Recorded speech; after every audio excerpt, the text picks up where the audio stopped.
Un domingo por la mañana me dice, ¿tú sabes quién es Camilo Barrera? Y me dijo, es que por ahí te aceptaron en un curso de cine. Y yo decía, ¿qué tal que esto no pegue? ¿Qué tal que esto no...? Ya, ¿qué queda ahí? Que a nadie le importe. Exacto, como una especie de miedo al olvido. Como que me sentí libre. Por primera vez en toda mi vida me sentí libre. Digamos, en Los Malditos, ustedes graban en Parque Piloto, ¿no? Sí, sí, sí. Ese parque para mí fue el parque de mi infancia. Ah, mi madre. Y siento que el mundo me tenía esto guardado. Pero como que simplemente decía, este no es el momento, no es el momento hasta que se dio. Uy, no pensé que iba a llorar.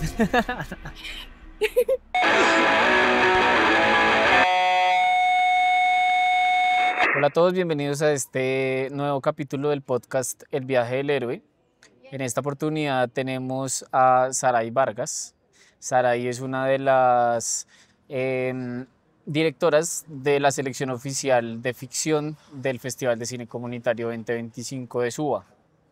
Este festival tiene dentro de su componente como de información sobre los directores un podcast llamado El viaje del héroe, y pues lo que hacemos es tratar de encontrar en la estructura del viaje del héroe la historia personal de cada director y pues en general del equipo que pueda llegar a verse involucrado en este viaje del héroe, digamos. Entonces, nada, bienvenida, Saray. Gracias, muchas gracias por invitarme. Bueno, em, tú eres una directora muy talentosa y también eres una persona a la que yo le he cogido bastante cariño, porque estuviste en en el primer taller, desde el primer taller que hicimos nosotros. ¿Cómo Exacto. fue tu experiencia en ese momento? Pues fue muy densa porque fue un salvavidas. Sí, creo yo que fue como un salvavidas. Un momento, pues no era como el momento así más complicado de mi vida, pero sí necesitaba como un norte. Y el taller fue un norte muy Sí. bonito. Listo, ya vamos igual a ahondar un poquito más como en toda esa situación. Vamos a girar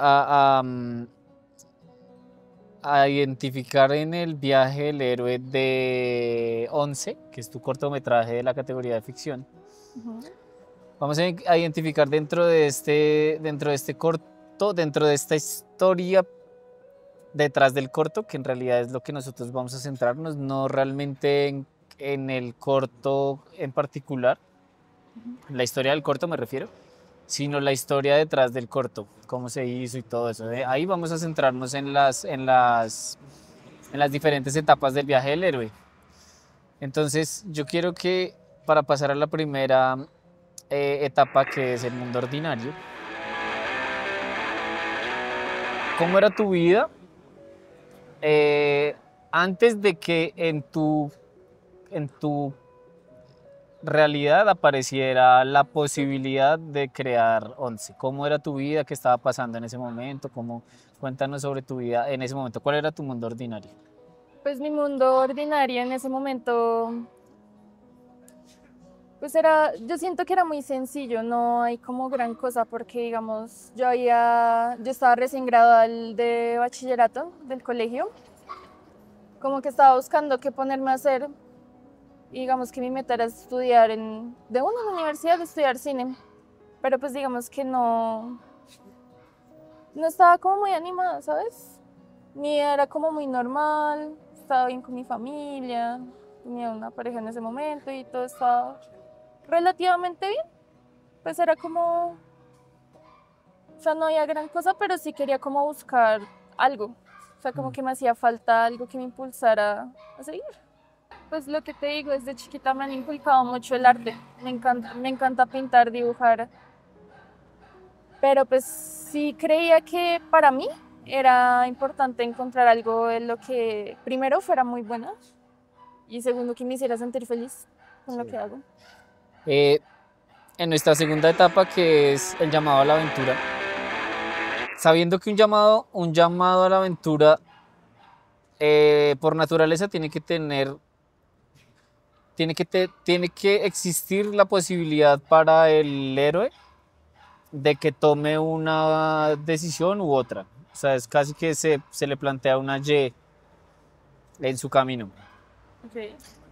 Em, Quiero que me cuentes cómo fue el llamado a la aventura de Once de hacer ese corto, pero que me des un contexto pequeño de cómo llegaste al taller, quién te dijo inscríbete, cómo fue tu recorrido, más o menos hasta cuando yo les dije, bueno chicos, vamos a hacer un pitch,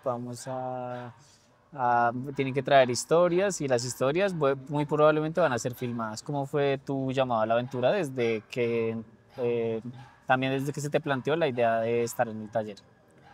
Em, pues yo creo que mi llamado a la aventura empezó por un mal suceso, que fue la pareja que yo tenía en ese entonces, pues terminamos, pero a mí me dio muy duro porque,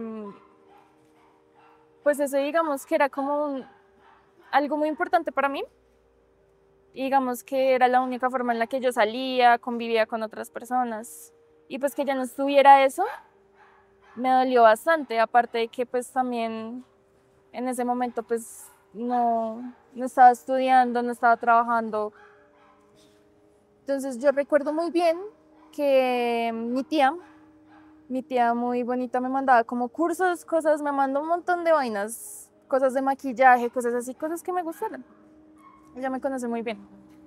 Entonces me mandó el flyer de la convocatoria del taller de cine comunitario desde adentro. Y yo me acuerdo que yo dije, ay, yo no me voy a meter. Sí, ya lo vi. Sí, yo me acuerdo que yo estaba como, no, yo me inscribo, o sea, yo lo estaba alargando. Hasta que un día mi mamá me regañó y me dijo que ya me inscribiera, que llegara la pereza, literalmente. Y lo hice, desparchada. Y recuerdo mucho un domingo por la mañana que mi mamá me llama al cuarto, estaba acostada. Me dice, ¿tú sabes quién es Camilo Barrera? Y yo, no sé por qué. Me dijo, es que por ahí te aceptaron en un curso de cine. Y yo, wow. Yo como, no, pues chimba, sí, una donde toca ir. Ella me dijo, no, toca ir a tal lado. Y eso yo como, pues bueno, sí. O sea, no había como mucho, como que no me lo creía. Pero también, como dije, pues bueno, ¿por qué no? Estaba en ese punto de no tengo nada que perder, básicamente. Sí, sí, sí. Entonces arrancó el curso y porque yo me comuniqué como con la gente del taller, con los contactos que habían dejado ahí. Exacto. Porque la mayoría de ustedes eran menores de edad, entonces yo no les podía escribir a ustedes así Sí, como no. a su celular o a eso, sino necesitaba hablar como con sus papás. Entonces me parece chévere que haya sido así también.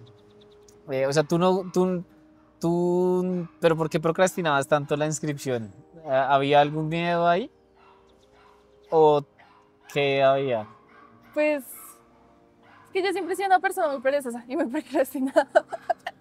Cuando algo de verdad me gusta, yo me esfuerzo a ir a donde toque ir, me esfuerzo en hacer lo que tengo que hacer, hacerlo lo mejor posible con la mejor actitud. Entonces, pues, digamos como que en ese momento no lo tenía muy presente porque mi acercamiento con el cine era casi que nulo.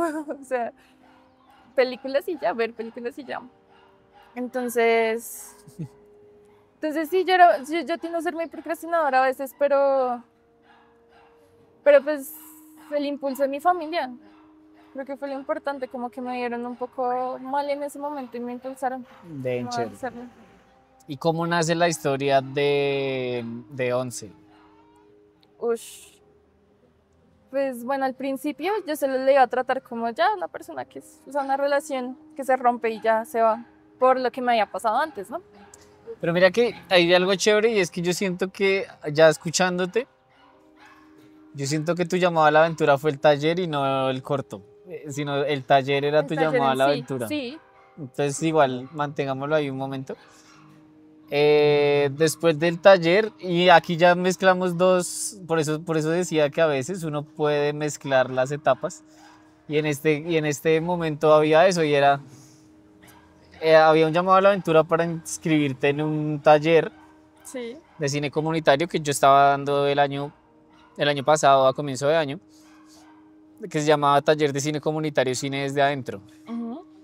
Y buscaba pues que los jóvenes, porque era para personas entre 14 y 21 años, pues como que, se instruyeran en el cine de autor. Em, tú tuviste tu negativa al llamado a la aventura y era no inscribirte. Era no escribir. Exacto. Ahí era donde íbamos, porque, y ahora si quieres, después de la negativa al llamado a la aventura, ¿cuál fue el mentor con el que te encontraste que te dijo a ti, inscríbase, que usted es buena a eso, que supongo que es tu tía? ¿O cómo funciona? Pues si no es ella o si no es así, pero después del llamado a la aventura y de la negativa de, ¿cómo esto? ¿Cómo fue tu encuentro con el mentor? Mm, pues yo diría puntualmente que no tuve un solo mentor, sino fue mi familia en general, porque en ese momento estaba muy decaída por no saber qué hacer o como no tener nada que hacer. Y pues mi tía es la que me da el llamado a la aventura de mandarme la convocatoria. Y pues yo como que creí que no iba a ser así como la gran cosa, o sea, simplemente no, no sé cómo enseñar a hacer guión y eso, entonces por eso no le daba como tanta importancia. Como que no subestimabas. Exacto, sí. Entonces, pues sí, o sea, es que me parecía muy real o como que no me las creía. Sí, de que no era algo así como tan profesional o algo así. Exacto, entonces pues yo creo que si pudiera poner un mentor puntualmente, de pronto sería mi primo. Mi primo es como mi hermano mayor, yo lo adoro mucho, porque estaba como que, o sea, él me vio crecer, me vio ver mis etapas más vergonzosas y mis etapas más bonitas. Y pues él fue el mismo que me dijo como, pues, China no tiene nada más que hacer, inténtalo, o sea, no tiene nada que perder. Y en él confío mucho en su criterio, entonces pues yo creo que también fue eso y aparte pues mi mamá, Mm. como pongas a hacer algo. Bueno, listo, está bien. Ahora viene la quinta etapa del viaje del héroe, que es el cruce del primer umbral. Entonces, este cruce del primer umbral, en teoría, es pues ya adentrarse en el mundo desconocido. Y me encanta sobre todo porque como se va armando la historia, está muy claro ese mundo desconocido. Y el mundo desconocido a la larga viene a ser el taller en el que entraste, en el que estabas solita y como que no conocías a nadie y todo eso. Cuéntame cómo fue tu cruce del primer umbral, tu llegada a este nuevo taller, cómo que te encontraste, cómo se relacionó con la idea que tenías antes. Pues bueno, yo el primer día yo estaba muriéndome de la pena. Porque digamos, yo soy una persona muy reservada, yo soy una persona muy penosa y eso es como de familia. Y pues venir a conocer gente nueva, aparte de eso, uno no cree, pero la edad tiene un peso. Entonces yo me sentía re viejita, viendo todos así como re chiquis y yo me sentía pues muy grande. Y ya después recuerdo puntualmente cuando empezaron a preguntar como por qué nos gustaba el cine, que si teníamos experiencia, algo así, todo el mundo diciendo como no, yo tengo experiencia, ya hice un cortometraje, que no sé qué no, que mi papá no sé qué, que trabaja en el medio, bla, bla, bla, y yo como, no, pues yo he visto películas como No, yo me vi todas. el paseo uno, 2, 3. Me vi la de Recomendad- Hassan. Recomendadísimas. Sí. Pero sí, o sea, a mí me gusta mucho ver películas, para mí es un parche muy bonito y pues yo dije como, no, sí, me gusta ver películas. Y ya. Gracias. Sí, y eso me hizo sentir bastante como chiquita entre todos, porque como que hubo mucho, como que congeniaron mucho desde el principio, pero yo como que me alejé mucho. Y hasta ese punto yo dije, yo creo que yo no vuelvo. ¿A lo bien? Yo ya me estaba echando para atrás, de hecho, sí. ¿Y por qué sí volviste? Fue porque mostraste Cristo. ¿Sí? Vi Cristo y recuerdo ver los planos de acá de Suba, o sea, de la Cali, donde están todos los puestos, creo que es el que está cerca de 21 Ángeles, la bajada que está cerca de la estación de 21 Ángeles, y yo decía, parce, yo pasé por ahí, o sea, yo crucé ahí, yo paso por ahí casi siempre. Entonces es como en algún momento yo los puedo haber visto y no me puedo haber dado cuenta. Entonces fue como una señal que yo dije, si ellos pudieron hacer cine aquí, porque, o sea, ¿qué me detiene a mí? Qué bonito, Sí, qué chimba. No sabía eso. sí. A mí hay algo que siempre me ha parecido como interesante, sobre todo cuando pienso mis películas, es que uno pudiera, y casi que lo escribo en las convocatorias, eso, precisamente, y es una frase muy, muy particular y es, a mí me gustaría que los personajes de mis películas fueran personajes que usted se pudiera encontrar en el barrio, en un billar, a la salida de un colegio, en un skate park. Y eso a mí me parece que tienen las películas, las mías y las de ustedes en el taller y en la selección oficial, digamos, de este festival. Y es que todos los personajes uno los podría haber, o sea, se los podría encontrar en la calle. Y eso me parece chimba, sobre todo porque pues, es como una apuesta a la realidad Exacto. que uno le da, a la realidad, a la ficción desde la realidad. Exactamente, sí, uno lo acerca más, porque, claro, yo decía, yo pasaba ahí desde que tengo 5 años, parce, o sea, eso para mí es como mi mundo, y que en mi mundo puedan hacer esas cosas es como Sí, sí, sí. muy brutal. Listo, ahora vamos con el camino de las pruebas. El camino de las pruebas es donde uno ya conoció a los aliados, a los enemigos, que en este caso pues tu enemigo era mucho tu inseguridad de no sentirte como al mismo nivel quizá de los demás o también un poco mayor, pero en conocimientos menor, o sea, como que es una Exacto, vaina, soy más grande, pero estos chinos saben más que yo. exacto, sí. A mí me pasa mucho, es que yo era muy así también cuando entraba a todos mis talleres y como a los que yo hacía afuera, así como en la universidad, de que cuando yo entraba yo sentía que todos sabían más que yo. Y era porque yo era de Suba, y porque yo era del barrio, y porque yo me sentía uno siempre, pues no sé si solo me pasa a mí, pero con la gente que he hablado en estos podcasts, la mayoría, pues algunos en su mayoría han sentido como un síndrome de inferioridad, como un complejo de inferioridad, perdón. De uno decir, no, pues es que en Suba no hay cineastas, o Exacto. una vez un profesor me decía, vamos a ver su película para que le demuestre a los chinos que también hay Camilos directores. Y a mí esa vaina nunca se me va a olvidar.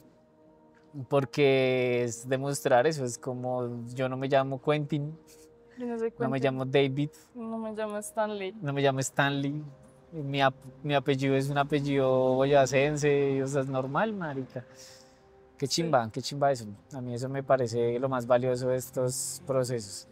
En el camino de las pruebas ya empieza uno ya uno ya entró a la sala del mundo desconocido, al taller, ya conoces a tus amigos, ya conoces al resto, tal.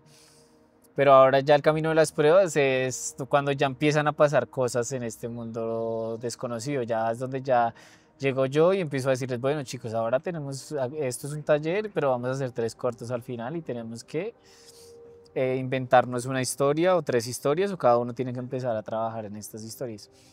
¿Cómo fue ese proceso tuyo ahora de empezar a decantar en el guión, en la escritura, lo que creías que eras capaz de hacer? Y en ese proceso, ¿cómo llegaste a 11? Mm, pues cuando empecé a escribir el guión, como raro empecé a procrastinar. Yo decía, bueno, ¿qué escribo? ¿Qué escribo? Tu ¿Qué problema es como escribo? la pereza. Sí, bastante. Pero como que empecé, o sea, como que eso era una ayuda también, o sea, yo llegaba parchada en el curso, aprendía, yo recuerdo que empezaste a hablar como de las situaciones personales, no necesariamente de los traumas, sino de las situaciones personales. Y yo me puse a analizarlo y empecé a ver como, no sé, cosas que me pasaban en el colegio, cosas que me pasaron en mi vida. Y como que trataba de escribir sobre esas cosas, cosas también de mis amigos, porque pues en ese momento como que mis amigos tenían como varias situaciones en su vida y yo pues a veces trato, pues a veces siento que no, pero trato de escuchar mucho a la gente que yo quiero mucho, porque pues me parece muy importante. A veces aunque no sepa qué hacer, pues intento hacerlo. Entonces pues también tomaba esas historias e intentaba escribir algo, pero como que nada salía, nada funcionaba y como que también yo no me esforzaba por la pereza. Hasta que hubo un momento en el que pasé como la primera muerte como cercana en mi familia. Y yo me acuerdo que me enteré también de una manera horrible, o sea, fue todo muy rápido y fue todo muy feo, pero como que sabía que eso iba a pasar pronto. Entonces, ¿Pero de quién? de mi bisabuela. Y uno diría que no es como tan cercano, pero digamos que yo con mis abuelas me crié casi toda la vida. ¿Y eso fue en el marco del festival? O sea, ¿estabas todavía en el del taller? Con leche, arroz con Con leche, leche. calientica la Vaya, mazamorra. no, vaya morra. Eso fue en el... O sea, eso de tu bisabuela pasó en medio del taller. Sí, de hecho fue una semana antes del pitch. Ah, caray. Sí, yo me acuerdo que aún no sabía qué escribir, tenía como una idea, pero como que no avanzaba. Y pues pasó, fue un poco feo porque pues fue por parte de la familia de mi papá y por parte de la familia de mi papá siempre ha sido como muy complicada la relación, pues por varias cosas que han pasado, pero pues digamos como que ese día yo me acuerdo puntualmente el día del velorio. Pasaron un montón de cosas dentro y fuera, estaba como con mucha presión, como que sentía una responsabilidad que no era mi responsabilidad, entonces pues era mucho más feo, pero como que llegué a mi casa y recuerdo que me había acostado temprano ese día, yo nunca me acosté temprano, jamás, entonces me acuerdo que ese día me acosté temprano, me imagino por la carga mental que tenía y o no sé si fue ese día puntualmente o 2 días después que me levanté a la 1 de la mañana. Y yo dije, no, pues fue el insomnio, pero me levanté y me senté en el borde de la cama y me puse a pensar. Y como que mi cabeza hilaba cosas, ataba cabos, unía cosas. Y ¡pum! Salió, Y salió salió la 11 película. y yo me acuerdo que corrí por mi computador y empecé a escribir, a escribir, a escribir y escribí, escribí. Llegué casi que a las 3 de la mañana formando la idea. Yo ya dije, bueno, no, ya, no quiero dormir, sino ya ahí con sueño. Y ya, pues empecé como a formar la idea poquito a poco. También como que estaba pendiente de las clases y yo decía, bueno, esto lo puedo quitar, esto lo puedo poner, tin, tin, tin. Mm. Y ya, sí Sí, salió. porque yo me acuerdo que tú llegaste a la clase un día y dijiste que habías, tú dijiste que habías hecho, que se te había ocurrido, que habías escrito algo que se te había ocurrido como a la 1 de la mañana. A la mañana. Sí. Que yo creo que eso es importante. Aclararlo, sí. Exacto, sí. Em, Listo. Después del camino de las pruebas, em, viene una de las etapas más difíciles y es la caverna. ¿Cuál crees que fue la caverna de tu viaje en once? ¿Cuál el momento más difícil? El Mm, momento en el que más te sentiste que estabas en el fondo. ¿Cuál crees que fue? No nos cuentes cómo saliste, sino cuál fue. ¿Cuál fue? Yo creo que ya fue tener la historia y empezar como a ensayarla, a recrearla, a ver cómo se ve y cómo se podría ver ya en pantalla. Porque claro, los dos sucesos es una relación, no fue muy larga, pero pues fue muy reciente, la ruptura y una muerte. pues como que llevaba 2 duelos encima que no estaba sabiendo, no sabía cómo tramitarlos. Entonces, cuando yo ya veía más, como más en físico, lo que íbamos a hacer como, o cómo lo iban a actuar los actores, ya empecé como a... Que los actores eran nosotros mismos, o sea, Exacto, sí. los mismos compañeros tuyos eran los actores. Sí, y los dos también muy cercanos porque les conté también como las historias también para que supieran cómo actuar, qué hacer, cómo reaccionar ante la situación.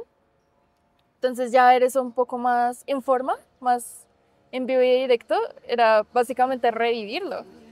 Revivir todo lo que sentí, todo el dolor que tenía dentro.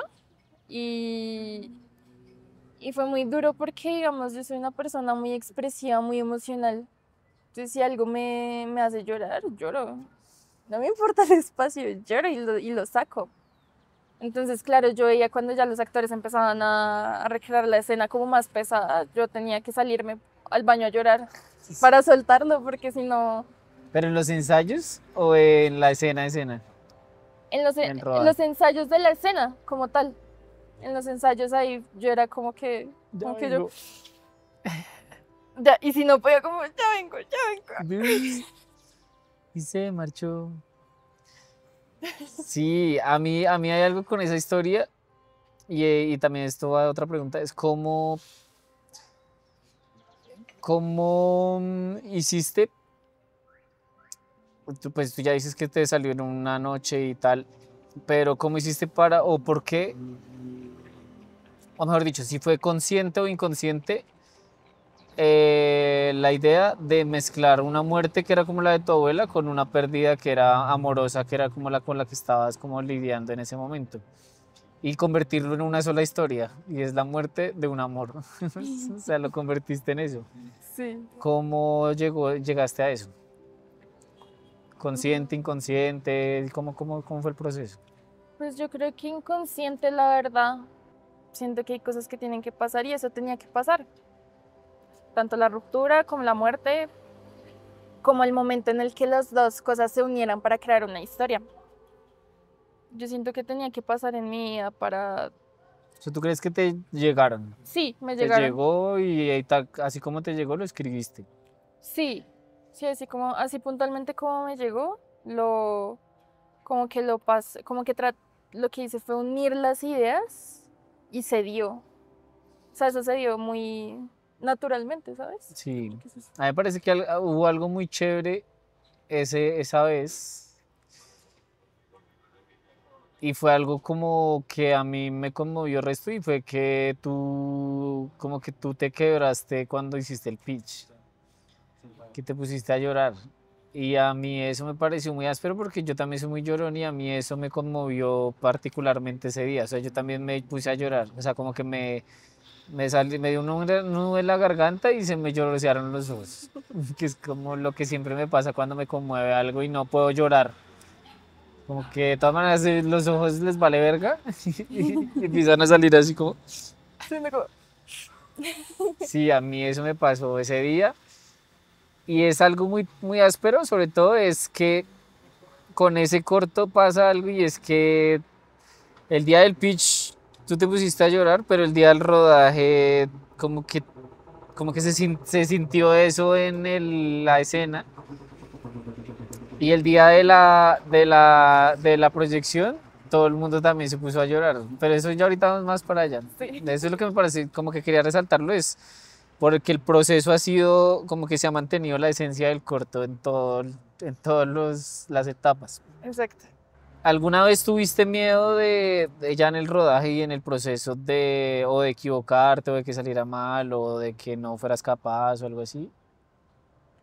Yo creería que sí, normal, o sea, era mi primera vez, ¿Y recuerdas como un momento en particular en el que tú dijiste como, "Ah"? pues yo creo que como uno de los ensayos que hicimos uno de los ensayos que hicimos aparte con los actores, hubo un momento en que yo decía, y si ya no sale. Yo me acuerdo que un miedo que sí tenía era que no pegara, o sea, que yo fuera la única que sintiera ese dolor. Yo siento que fue puntualmente eso, entonces yo veía los ensayos y yo decía, "Ay, ¿qué tal que esto no pegue? ¿Qué tal que esto no...? Ya, ¿qué queda ahí?". Que a nadie le importe. Exacto, como una especie de miedo al olvido. Wow, miedo a Pues, que, no fuera relevante. exactamente, que no... O sea, sí, hacíamos el corto, lo proyectábamos y era como, bueno, sí, ya. ¿Que no crees también que eso se relaciona mucho también con el inicio de la historia en el mundo ordinario en el que llamaba la aventura, tu negativa fue porque pensabas que no iba a ser relevante eso para ti? Exacto, ese sentimiento persistió, pero pues digamos que como que estuvo en ese punto y ya después se fue. Cuando me empecé a sentir más cómoda, empezaron a pasar las cosas, me empecé más a unir como con ustedes. Y ya cuando empecé ya en forma, empezamos preproducción ya. Y ya estábamos casi, yo diría que no sé, una semana antes del rodaje. Ese sentimiento volvió a aparecer. Puta. Y algo que sí me gustaría recordar es cómo fue que se fue, pero pues en este momento en mi cabeza no lo recuerdo mucho, pero yo sé que solo se fue y fue un salto al vacío. Pero ¿sabes en qué momento? O sea, si te acabas de decir que no sabes cómo, o sea, como que no lo puedes recordar, pero puedes recordar dentro de ese momento de miedo su antónimo, Como el la contrario, parte segura. como lo contrario, que empezaste a sentir todo lo contrario. ¿En qué momento empezaste a sentir lo contrario? Después de que regresó,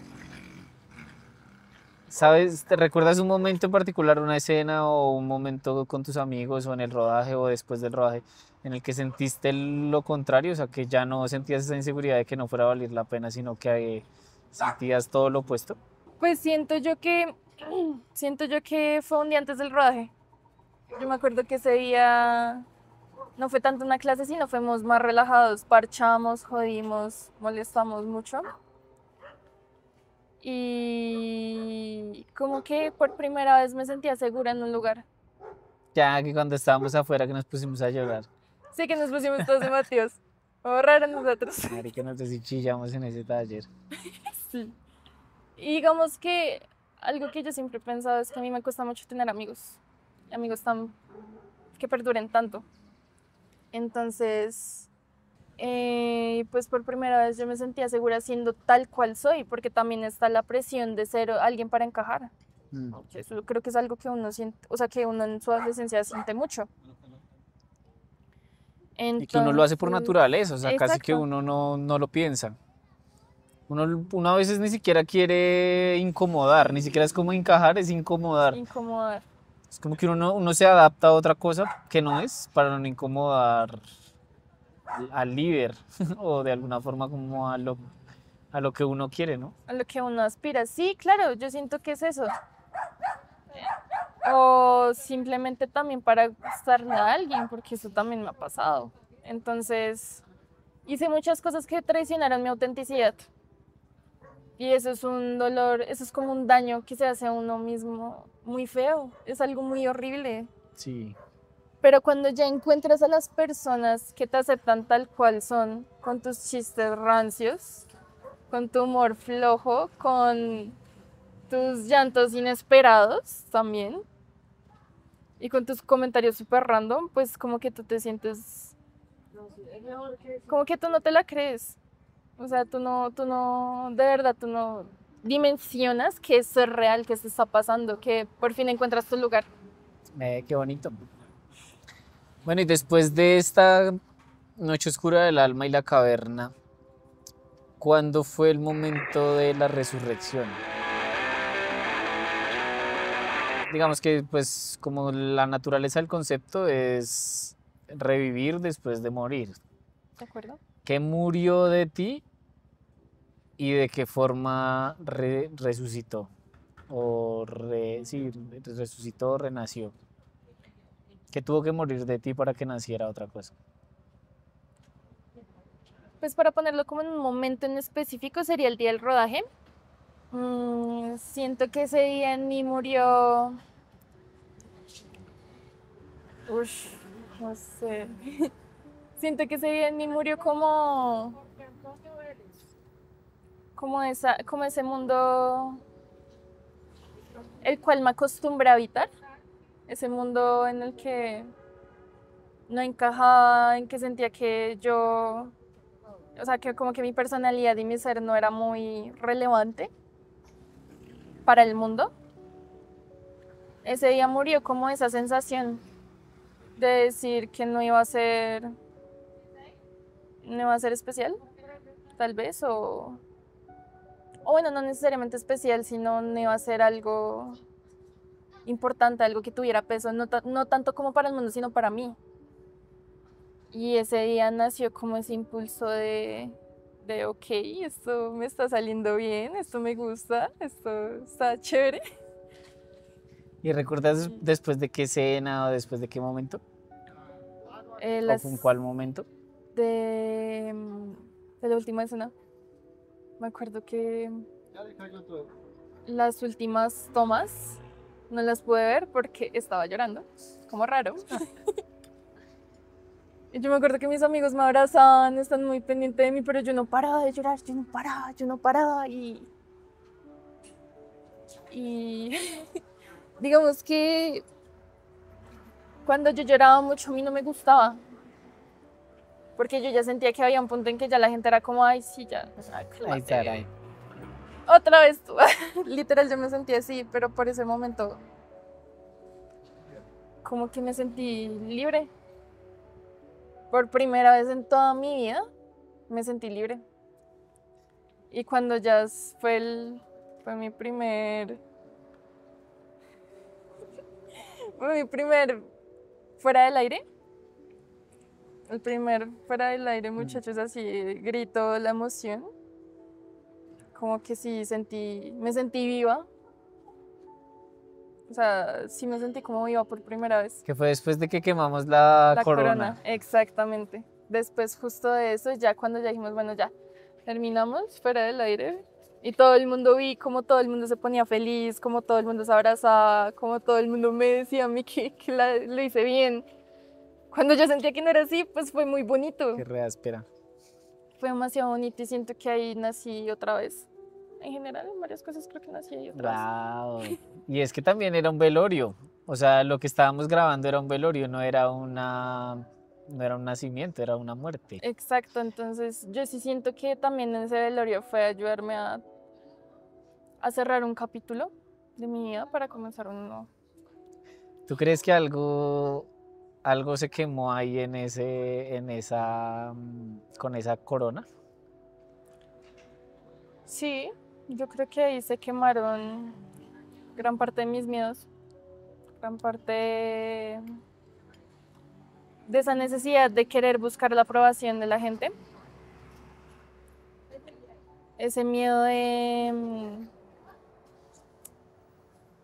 sí, yo creo que el miedo de buscar la aprobación de la gente, de tener que ser alguien más solo para no estorbar. Siento que en ese momento me di cuenta que podía ser quien soy y o a la gente no le va a importar o a mí me va a valer verga lo que dijera la gente. Bien. ¿Qué crees en esta siguiente etapa que es el regreso? El regreso funciona como un cruce de un nuevo umbral al mundo ordinario. O sea, se acaba el curso, ya tú te vas para tu casa, todo el mundo vuelve a su cotidianidad. Pero ¿cuál crees tú que fue el regreso ¿cómo crees tú que fue el regreso a tu mundo ordinario? Sobre todo eh, cuando ya era la proyección, ahí ya es como Cuando el ya se cierre, acabó, donde ya se acabó, ¿cómo fue para ti antes, durante y después de la proyección?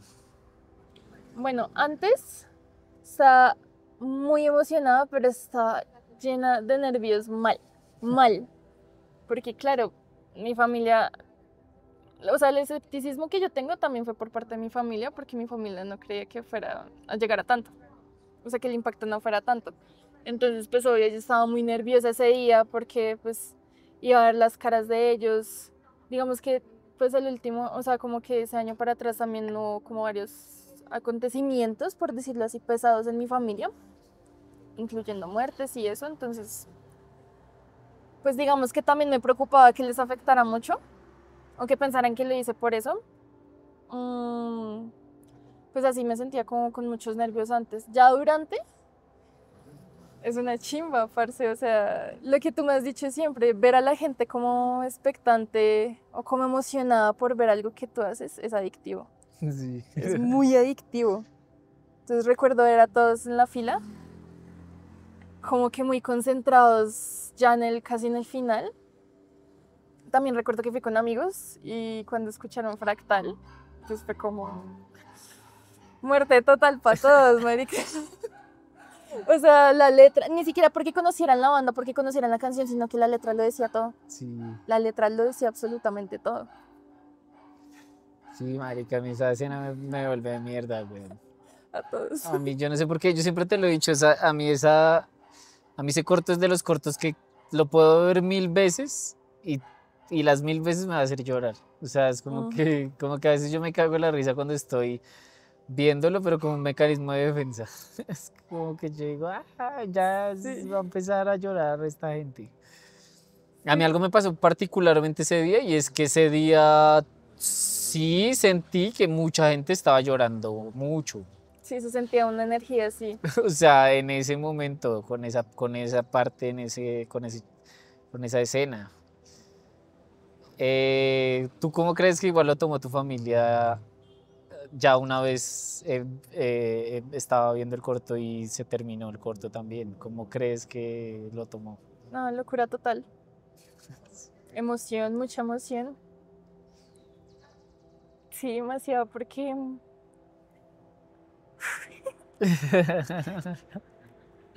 Uy, no pensé que iba a llorar. Ay, marica, te quiero mucho, güey. Uy, qué gonorrea. Ay, parce. Uy, ya. Yo siento que mm, tienen mi potencial, así como muy directamente. Y como que también sintieron, porque también empatizaron mucho con el dolor. Siento que también ellos sintieron que yo salí de ese hueco en el que estaba, de ese lugar difícil. Siento que ellos también sintieron ese momento en el que yo salí, en el que yo renací. No estuvieron en el rodaje, no estuvieron tanto con la escritura del guión. Digamos que yo en el taller fui muy reservada, Sí. porque sabía que era algo mío y que no lo iba a compartir con nadie más hasta que ya tuviera algo finiquitado, algo ya fijo. Y claro, era casi toda mi familia llorando, marica. Es que eso fue brutal. Todos con los ojos rojos cuando bajamos para poder hacer el conversatorio y los vi a todos con los ojos rojos mal. Sí. Algunos no dejaban de llorar, o sea, yo era como, uy, marica. Y es que yo siento que hay una vaina y es que la gente no se espera que de un taller salga eso. Exactamente, O de algo así como tan sencillo salga eso. exacto. Ay, Percy, gracias por abrirte así. A mí de verdad ese taller a mí me cambió la vida y siento que a más de uno también se la cambió, pero más allá de eso es que pasaron cosas muy, muy especiales. Muy, muy especiales. Sí, a mí ese guión, ese corto, yo también había pasado por una etapa muy difícil eh, a nivel de la muerte. Yo sentía hace mucho tiempo que quería hablar sobre la muerte de alguna forma. ¿Tú sentiste bueno, igual esto no es una pregunta, sino es como una afirmación casi que mía? Ujú. Yo siento que tú tú fuiste como esa persona que sirvió para sanar los dolores de la familia, de su familia Es que eso es lo que yo a veces siento que uno como cineasta es. Uno lo que es un Es como una especie de kamikaze emocional Sí. que uno se inmola a uno mismo para que los demás se sanen. Y eso a mí me parece una bendición en la hijo de puta. O sea, es como yo sufro haciendo esto, pero para que tú te sanes. Exactamente, sí, siento eso, siento mucho eso, pues digamos que no hablamos mucho del tema después de eso, pero... Y ellos también, pues, no sé, la muerte en mi familia es algo muy curioso. No tocamos como mucho el tema porque para nosotros es muy sensible, pero aún así, marica, yo no lo tengo seguro porque nadie me lo ha dicho, pero si en algún momento alguno de mi familia dice como si sane algo, parce. Que muy O seguramente, o sea, sea, es que sí, yo sé que tu mamá, yo no conozco a tu mamá mucho y tampoco conozco su relación y pues a profundidad, pero yo siento que tu mamá, no tengo pruebas, pero tampoco tengo dudas de que tú le ayudaste a tu mamá también a encontrarse mucho como con ella misma, también como a compartir, es que el hecho de compartir algo con los hijos, yo siento que eso, o sea, y compartir una emoción que la genera un hijo en uno. Es como ujú, que yo siento que es como cuando uno le entregaba a los papás como el dibujito del colegio y que lo pegaba en exacto, la puerta de la nevera, pero que al mismo tiempo era como, ok, pues este dibujito es bonito, pues ante los ojos de los papás, sí, pero siento que a veces, o sea, siento que en el cine en particular es muy difícil generar emociones de acuerdo. y generar emociones genuinas en los papás de uno como si fuera un tercero, como si no fuera tu hijo, sino es como si yo estuviera viendo una Una película de película, alguien sí, exacto. y me hace llorar, pero que esa película sea la película de mi hija, es como el triple, o sea, es como si fuera una inyección así para curar algo por allá adentro, muchísimo más grande, yo siento que es como un grado. Exacto, yo lo sentí como un grado, la verdad, ese día, porque se pusieron mucho más felices que en mi grado. Pero sí, aparte de eso, digamos que mi mamá también quería estudiar cine y televisión ¿Quería? cuando tenía, sí, pues ella lo intentó, pero pues por situaciones no pudo, por situaciones personales, pero ella también le encanta el cine, digamos que uno de los mayores referentes de cine que yo tengo es mi mamá. Digamos que ya ahorita no tanto, pero pues siempre el plan era ver películas, no solo mantenerse en el cine comercial, sino también ver películas O europeas, sea, como mucho. exploraban mucho como el cine en todas sus ramas. Exactamente, intentaba hacerlo, no solo como para instruirme, porque ella nunca tuvo la intención de que yo estudiara cine para, como para hacer eso que ella no pudo hacer. Ella nunca tuvo esa intención. Pero ella sí me instruía mucho en el cine, porque era un espacio en el que podíamos estar las dos, podíamos compartir madre e hija, parce, o sea, Sí, tal cual. eso que se volvió un parche de domingo por la tarde, se convirtió en mi vida entera. Ah, parce, ya botando los factos así re duro. Así. Pa. Ay, manica, qué lindo podcast, la verdad. Creo que es un buen podcast para cerrar esta primera temporada de los podcasts. Sí. Sí. Ahora, ¿cuál crees en la última etapa que es el elixir? El elixir es lo tangible o intangible con lo que uno termina en el cine, en la película o en el viaje del héroe. Lo intangible, ¿cuál crees que es el elixir de tu película? Y aquí puedes decir lo que tú quieras. Siento que el elixir fueron varias cosas.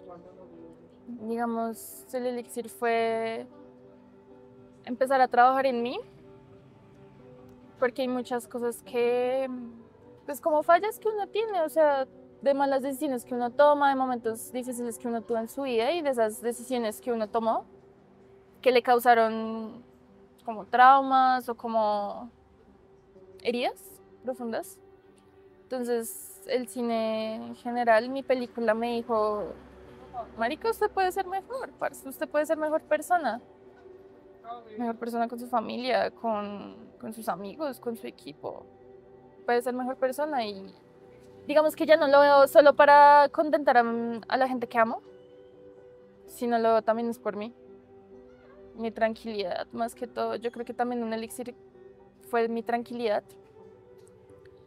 Que digamos que yo en toda mi vida me he acostumbrado al caos, ¿sabes? He estado siempre en problemas, sea la casa, sea el estudio, sea qué voy a hacer con mi vida, sea conmigo, cosas internas, cosas en las que yo siento que estoy fallando. Entonces como que eso me dijo, venga, o sea, no es necesario que tengas que estar todo el tiempo corriendo de afán, problemas, queriendo mandar comer mierda al mundo, sino me mostró que valía la pena estar bien por mí y estar tranquila iba a ser una chimba. Y ya como último, ustedes son mi elixir. Yo lo he pensado en los últimos meses, como que este año mucho. Yo siento que con ustedes he tenido una relación como del hilo rojo, como en la teoría del hilo rojo, porque digamos que hemos compartido muchos lugares, digamos, en Los Malditos. Ustedes graban, oh no, mentiras, en Los Malditos. Bueno, en Los Malditos y también en La Mejor Época, graban en Parque Piloto, ¿no? Sí, sí, sí. Ese parque para mí fue el parque de mi infancia. Ah, mi madre. Un parque donde jugué con mis primos desde chiquita, íbamos y jugábamos, correteábamos y jodíamos y comíamos helado, o sea, para mí ese parque es muy importante en mi vida. Y estuve por mucho tiempo allá. Entonces, el hecho de creer que simplemente pasé a tu lado Sí. sin saber quién eras, para mí es algo mágico porque siento yo que, no solo contigo, con los demás, con todos, siento eso. Y siento que el mundo me tenía esto guardado, pero como que simplemente decía, este no es el momento, aún no es el momento hasta que se dio. Yeah. Y fue de la forma más bonita posible. Y para mí ustedes siempre van a ser mi hilo rojo, como mi destino, creo yo. No, marica. ¿Ya? Parce, sí, no, yo siento lo mismo y lo que te decía es como que para mí fue muy revelador y muy, digamos, como que para mí fue como una sorpresa póstuma Ujú. que me vine a dar cuenta después, el hecho de que tanto tu historia como las historias de los demás, del taller y del taller que vino después, se convirtieran en casi que en películas necesarias para mí. Como que son películas que yo no escribí, ni yo no hice, pero que necesitaba. O sea, yo necesitaba casi que todas las películas que están ahí. O sea, casi que todas las películas que yo ayudé a hacer y produje con ustedes. Ujú. Todas las películas hablaban de alguna cosa que para mí, que yo necesitaba sanar. Entonces está la tuya con la muerte, está la de Persona de Negro con los traumas, como con esta dualidad y estas voces que le hablan a uno En la de cabeza. la cabeza. Estaba, estaba esta de Juan Di el Ático con este diálogo entre el pasado y el presente, o sea, como todo lo que se generaba ahí. Estaba esta cosa un poco más caótica de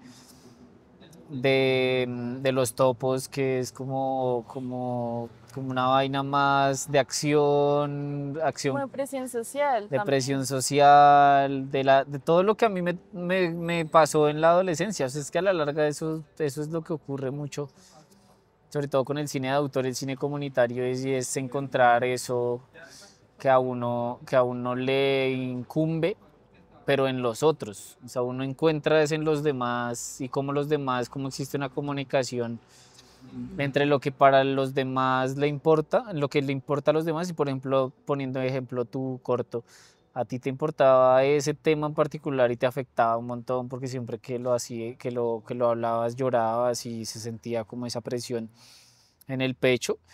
Ujú. Y, y tú lo que hiciste fue tirar de ahí y jalar hasta ver hasta que se Hasta desarmara, donde llegara. a ver hasta dónde llega, y al final otra persona cogió esa otra punta del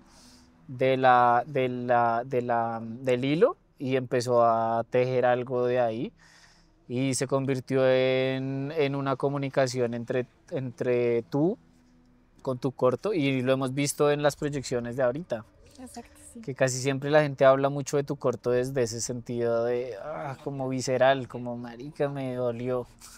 Sí. Nada, Saray, pues muchísimas gracias por confiar, por haber ido esa primera vez, por no irte después, porque valió el resto la pena, siento Valió yo. mucho la pena. Y ya no sé si quisieras decir algo más y para cerrar. Pues voy a poner a llorar, les voy a advertir. Primero lloro para que me entiendan. Bueno, Eh, pues primero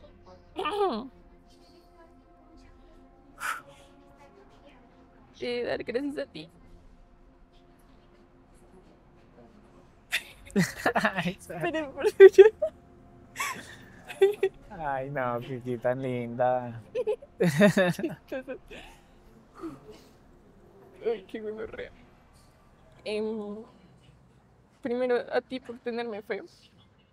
No, Cuando yo ni ahora siquiera yo. lo tenía. Ah, no, sí, lloras. Lloras tú. Mentiras, pero a ti por tenerme feo. A todos. A todos por tenerme paciencia.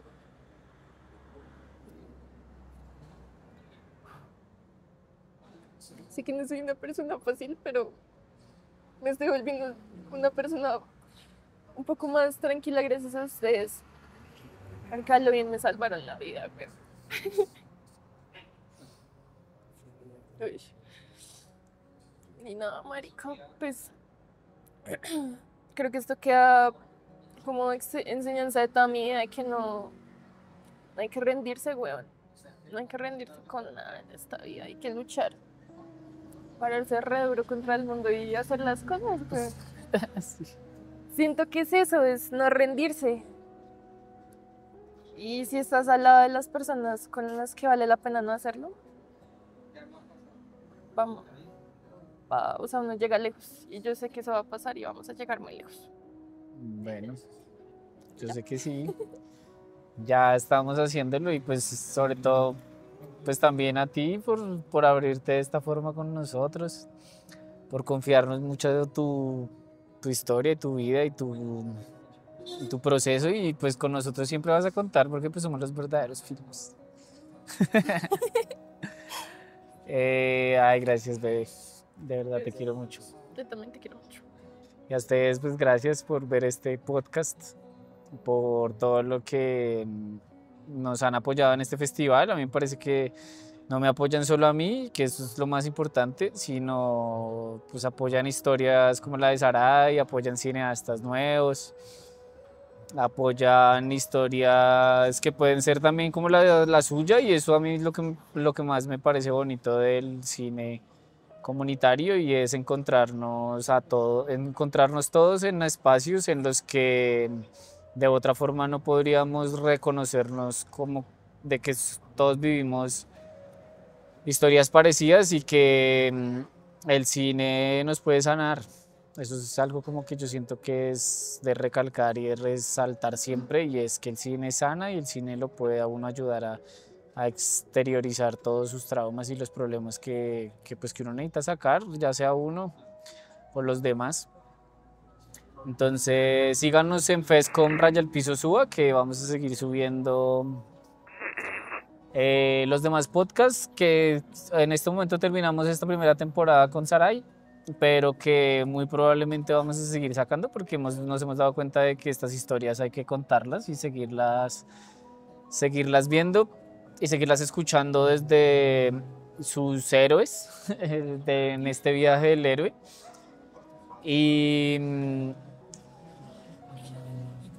Y si este capítulo les gustó, vean los anteriores. Y si este es el primer capítulo que ven, vean los anteriores, porque los anteriores también encuentran. Yo siento que son muchas perlitas. Hay hartas cositas Sí. ahí, como que uno dice, parce. ya sea porque a ustedes les interese el cine o porque les interese el arte en general o la vida misma. Es que estos podcasts en realidad son la vida, no es tanto que puede ser en esto, pero tú lo has dicho, no hay que rendirse, uno no hay que rendirse si uno quiere ser cocinero, chef, si uno quiere hacer cine, si uno quiere ser futbolista, si uno quiere ser arquitecto, o sea, como que a la larga como que la humanidad se centra en lo mismo y es no tener miedo al final. Exacto. Y bueno, muchas gracias por acompañarnos, nos vemos en la próxima y a ti por ser quien eres y por abrir tus historias a nosotros también. Y tienes que seguir haciendo, eres una Obvio. gran cineasta. De esto es lo que voy a dedicarme y de esto es lo que voy a vivir y lo que he dicho siempre va a dar mi último respiro por el cine. Y sé que siempre va a valer la pena. Oh. Este proyecto es realizado con el apoyo del programa Más Cultura Local, una alianza estratégica de la Secretaría Distrital de Gobierno, la Secretaría de Cultura, el Instituto Distrital de las Artes y de Artes, la Fundación Gilberto Alzate Avendaño Fuga y la Alcaldía Local de Suba. Aquí sí pasa. Bogotá, mi ciudad, mi casa. Alcaldía Mayor de Bogotá.